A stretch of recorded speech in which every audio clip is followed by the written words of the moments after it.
So ayun na nga mga kayami, so nagsalita na si former President Rodrigo Roa Duterte, no? At mukhang naisip niya na dediretso na siya sa kulungan, no? At pagdala raw siya ng chicken sandwich, lalo na yung mga supporter niya, no?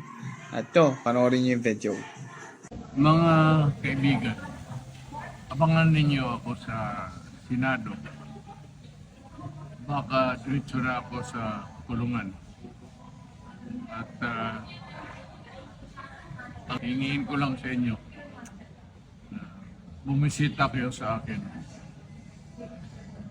Magdala lang kayo ng chicken sandwich. Yan ang paborito ko.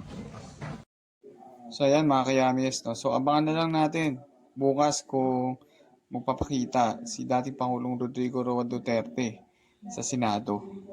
Tingnan natin kung to na diretso na siya sa kulungan.